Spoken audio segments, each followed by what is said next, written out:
नमस्कार, वंदे मातरम। मैं हूं श्यामगिरी। आप देख रहे हैं हमारा चैनल मुद्दा भारत का। मुद्दा भारत का यानी मुद्दा आपका। आज का हमारा मुद्दा है बीएमसी के बजट का। जी हाँ, बीएमसी की तरफ से बजट पेश कर दी गई है और उसमें पूरी तरह से घाटा दिखाई गई है। बीएमसी ने जो बजट दिखाया है उसमें कमाई जो है 35,000 करोड़ लगभग है और खर्च जो है 60,000 करोड़ है। मतलब कि कम से कम 40% का डिफरेंस है। 40% डिफरेंस क्यों है, इसी पर थोड़ा चर्चा करेंगे हमारे सहयोगी अनिल खत्री जी से और जानेंगे कि ये बजट जो पेश करते हैं इसका धार क्या रहता है, इसके मुख्य कारण क्या होते हैं, कैसे इसको जो है बजट पेश किया जाता है, बाद में इसका रिकवरी कैसे होता है। सर, आपको क्या लगता है जो बजट पेश होता है? सुनो दोस्तों, ये बजट जो है बीएमसी का, उसके बारे में रियल अभ्यास श्यामगिरी साहब ने किया हुआ है। नहीं, मैं तो पोपट हूँ। मैं ये जो बताएंगे वही करूंगा, या तो ये ज्योतिषी का पोपट रहता है ना, जैसा एक कार्ड निकाल के बोलता है वैसा बोलूंगा। तो मैं आज श्यामगिरी साहब को विनती करूंगा कि सर आपने इसके ऊपर स्टडी किया है, मेरे को कुछ वो आप बोलते हैं और मेरे मन में कुछ आया तो मैं बिल्कुल बोलूंगा, क्योंकि मेरा एक अलग एटीट्यूड रहता है, एक दृष्टिकोण रहता है, एटीट्यूड नहीं दृष्टिकोण रहता है, तो वो मैं बोलूंगा बिल्कुल। मगर आप स्टडी करके आए हैं तो स्टडी तो इतना नहीं किया, लेकिन फिर जो सरल भाषा में जो बात होती है हम बता देते हैं आपसे। बोलो। सर, बीएमसी जो बजट पेश की है 35,749 करोड़ का जी, मेरे ख्याल से कम नहीं है। जितना खर्चा होना चाहिए उससे ज़्यादा ये कम नहीं है। लेकिन अब जब आपके पास इनकम 1 रुपये का है, आप खर्च 1.5 रुपया अनाप करोगे तो कैसे होगा? आप कह रहे हो कि की परमिशन दो सर जी, बिल्कुल कि अगर आपके पास 1 ही रुपया है जेब में, हाँ, तो आप 1.5 रुपये खर्चा कैसे करेंगे? कर्ज लेके करेंगे। हाँ ठीक है, कर्ज बढ़ते जाता है ना सर फिर। तो कर्ज भरने में क्या बुराई है? क्यों नहीं, उसका इंटरेस्ट भरना पड़ेगा, तो आपके जेब से जाएगा। तो इंटरेस्ट भरने में क्या बुराई है? पब्लिक के पैसे से जाएगा सर। सामान्य महंगा, पब्लिक का छोड़ो, महंगा करेंगे तो आज तुम्हारा पगार रहता है 50,000 जी, तो तुमको चाहिए गाड़ी जी, तो गाड़ी के लिए क्या करते हो? लोन लेते हैं। लोन पे इंटरेस्ट भरते हो। ये 50,000 में से आपका लोन और उसका हफ्ता और इंटरेस्ट कट जाता है कि नहीं? कटता है। वो उतना कटता जो है वो तुम्हारे प्रपंच के लिए जो जरूरी चीजें है, नेसेसिटी, वो एक लग्जरी के लिए कितनी नेसेसिटीज आप छोड़ देते हैं। बिल्कुल। आप स्कूटर लेते हैं, आप ओवन लेते हैं, आप फ्रिज लेते हैं, आप टीवी लेते हैं। अब तो पूरा कर्जे का बाजार है, सब इंटरेस्ट में ही जा रहा है। भाई वाइफ नौकरी करती है तो उसका पूरा पगार हफ्ते में चला जाता है। तो बुरा क्या है उसमें? आज की तारीख में अगर आपने घर लिया है तो आपका जो है, हाँ, घर तो मैं बड़ा चीज भूल गया, 20 साल के लिए आप जो है बुक हो गए। हाँ, लोन भर के। सर आप ही सवाल पूछते हैं और आपके सवाल को आप ही गलत कर रहे थे। तो कर्जा लेने में क्या गलत है? अभी बीएमसी क्या दिखा रही है कि ऑक्ट्राई बंद हो गया। ऑक्ट्राई से 5.5% जो इनका इनकम था वो बंद हो गया, लेकिन जीएसटी चालू है। अब जीएसटी इनको टाइम पर नहीं मिलता है करके अब ये बुमाबुम कर रहे हैं। अब ये कह रहे हैं कि जो सरकारी दवाइयाँ हैं वो उसका इस्तेमाल बाहर से लोग आके करते हैं, यानी मुंबई के बाहर वाले आके, यूपी बिहार वाले आके यहाँ पे इलाज करते हैं, उनके पीछे खर्च हो जाता है। अब बीएमसी ने क्या कहा है कि जो मुंबई के बाहर के लोग आएंगे यहाँ पर, उनके आधार कार्ड से मालूम पड़ जाएगा कि कहाँ का है ये, तो उससे दवाई का पूरा खर्च लेंगे। खाली बेड का नहीं लेंगे, दवाई का, सर्जरी का और भी चीज़ों का जो एक्स्ट्रा खर्च लेंगे। सर, आता कौन है वहाँ पर? गरीब आदमी ही आता है एकदम। सर मुझे बोलो, आपके घर में कोई बीमार पड़ता है जी, तो आप उसका खर्चा उठाते हैं? बिल्कुल। बाजू वाला बीमार पड़ गया तो उसका खर्चा आप उठाते हैं? नहीं उठाते ना। तो जो राज्य में नहीं है, जो मुंबई में नहीं है, जो मुंबई में रहते हैं, उनका खर्च उठाने को आप प्राधान्य देंगे कि आजू बाजू के राज्य में भाई यहाँ पे वो इलाज होता है, अच्छा होता है, चलो सिस्टमेटिकली होता है करके यहाँ आएंगे, उनका करेंगे। आप तो बाजू वाले का खर्चा नहीं कर रहे और आप बोल रहे कि बाजू वाले के राज्य जो है उनका खर्चा करो। कैसा है? उनको दे दो ना भाई, हम अच्छा इलाज देंगे आपको जी, ये गारंटी है हमारी कि इलाज अच्छा होगा, दवा अच्छी मिलेगी आपको। आजकल तो वो सरकारी अस्पताल भी बोलते हैं कि आपको अगर दवा बाहर से लेनी है तो आप ले सकते हैं, हमारे यहाँ मिलती है, बाहर से लोग बाहर से लेते हैं। तो सिर्फ आप आपके बाजू वाले का खर्चा नहीं करने को तैयार, तो मुंबई के बाहर के लोगों का मतलब मध्य प्रदेश, उत्तर प्रदेश, बिहार, यहाँ से लोग आएंगे।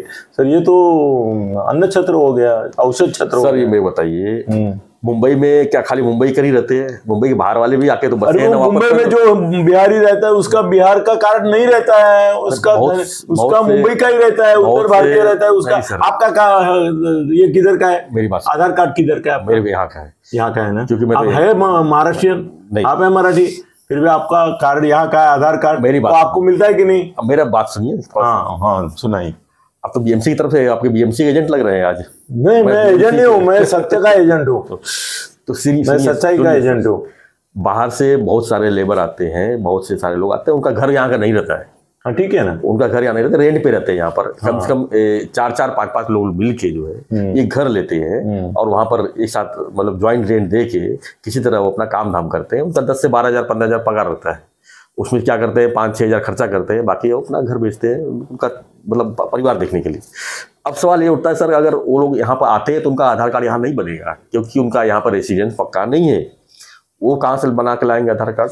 पहली बात आप गलती कर रहे हैं। आधार कार्ड देश में कहीं का भी हो जी, पंतप्रधान आरोग्य योजना है जिसमें 5 लाख तक का खर्चा मेडिकल आपको मिलता है। तो ऐसा नहीं है कि उनको पैसा नहीं मिलेगा। और जो उनका मालिक रहता है वो हरामी को आप क्यों नहीं कंपलसरी करते हैं कि भाई तुम्हारे पास जो काम करते हैं कॉन्ट्रैक्ट लेबर है, फिर भी उसका कुछ हुआ तो आप दे दो, उनके पैसे से दे दो। नहीं तो आधार कार्ड के ऊपर तो पंतप्रधान योजना में सबको मिलता है। भाई यहाँ तो हॉस्पिटल वाले तरस रहे, एडवर्टाइजमेंट दे रहे हैं कि भाई ये तुम अगर ये कार्ड रखते हो तो आ जाओ। अगर आदमी बीमार पड़ता है तो पंतप्रधान योजना वाला हॉस्पिटल कहाँ ढूंढेगा सर? सर तो सब हॉस्पिटल में, क्यों नहीं? आप मुझे नाम दो। तब क्यों बोल रहे हैं कि हम बाहर वाले से पैसा लेंगे? तो उस योजना का फायदा उनको देना चाहिए ना सर। वो उनको अकल होनी चाहिए कि भाई मैं ये ज्यादा पैसा देने की जरूरत नहीं मुझे, मैं तो प्राइवेट हॉस्पिटल जाके भी पंतप्रधान योजना के अंतर्गत कर सकता हूँ। सर मेरे दोस्त है हॉस्पिटल में, आप ले सकते हैं, आप नहीं, किसी का भी कोई बाप ले सकता है। ये पंतप्रधान योजना मेरे लिए है ही नहीं जी। मेरा उत्पन्न देख के मैं जो इनकम टैक्स भरता हूँ सर उसके हिसाब से वो नहीं आता है मेरे लिए। सर इनको गरीबों के लिए योजना है। बीएमसी वालों को क्या करना चाहिए, हम उनसे अधिक पैसा लेंगे ये न बोल के हम उनको पंतप्रधान योजना जो आप बता रहे हैं क्यों बताएं, उसमें इलाज देना चाहिए ना। फिर सर फिर पंतप्रधान कार्यालय बोलेगा तुम मेरे हमारे ऊपर क्यों थोप रहे, तुम्हारी जिम्मेदारी है वो निभाओ। तुमको अगर लगता है कि बाजू वाले का थोड़ा पैसा ज्यादा लेना चाहिए। और सर बेसिकली इनका पैसा भी कुछ क्या रहता है। आप सरकारी हॉस्पिटल में गया है कभी? नहीं गया सर, बहुत बार गए। नहीं तो सरकारी हॉस्पिटल सर जिस ऑपरेशन का खर्चा 5 लाख होता है वो यहाँ 50,000 में होता है। पहली रियायत दी जाती है सरकारी हॉस्पिटल, इसमें तो सरकारी और म्युनिसिपल हॉस्पिटल चल रहे हैं सर। कितना फर्क है। आप जाओ प्राइवेट इसमें सर, आज 400-500 के नीचे प्राइवेट डॉक्टर गली का झोपड़पट्टी वाला डॉक्टर भी 500 के नीचे नहीं लेता है, 300 के नीचे लेता है। और वो जरूरत है नहीं, बी विटामिन का एक इंजेक्शन ठोक देता है। बी विटामिन का इंजेक्शन कैसा है मालूम है?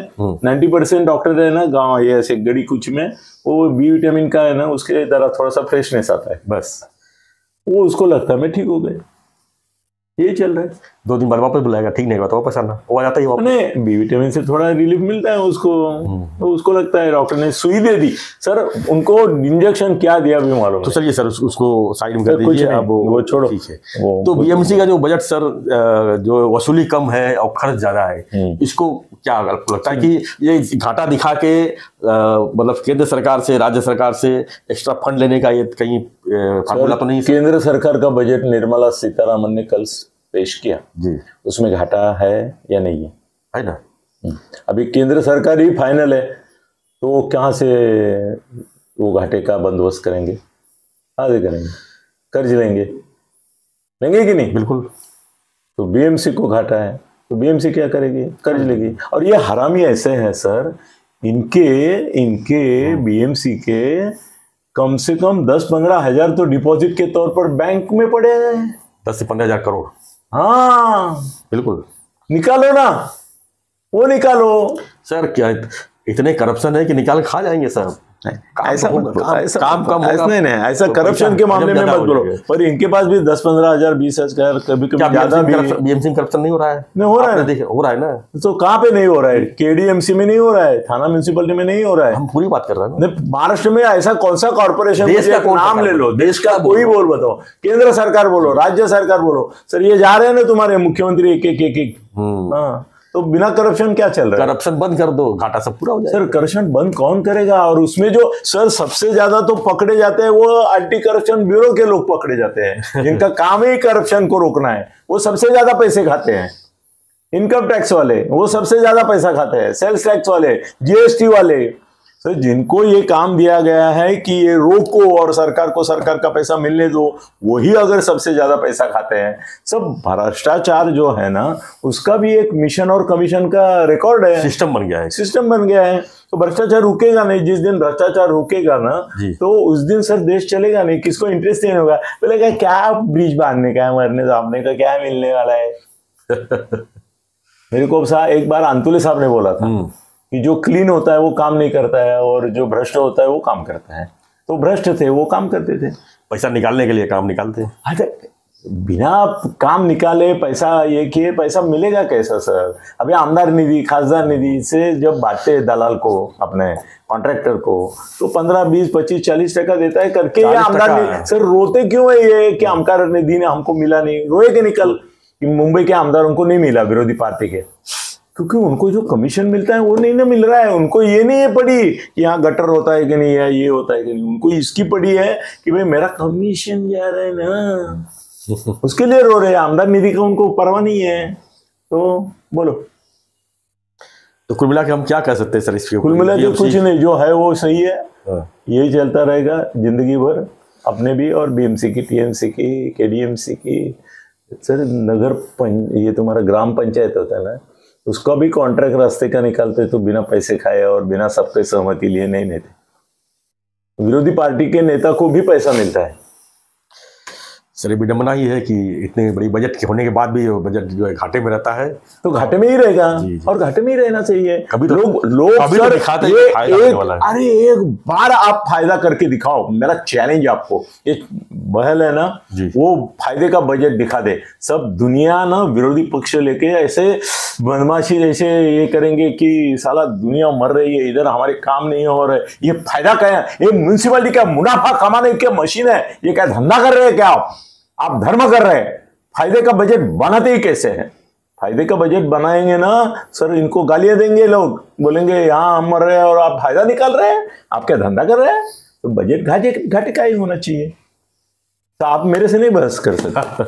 छोड़ो, तो आपकी क्या प्रतिक्रिया है इस पर, बीएमसी के बजट पर, कि मतलब इनकम कम है और खर्च ज्यादा है, इसको कैसे क्लियर किया जाए? आपको क्या लगता है कि इसका कारण करप्शन है या इसका कारण कुछ और है? सबकी प्रतिक्रिया का इंतजार में रहेगा, और ऐसी खबरों के लिए देखते रहिए हमारा चैनल मुद्दा भारत का। धन्यवाद। जय हिंद, जय महाराष्ट्र, जय श्री राम।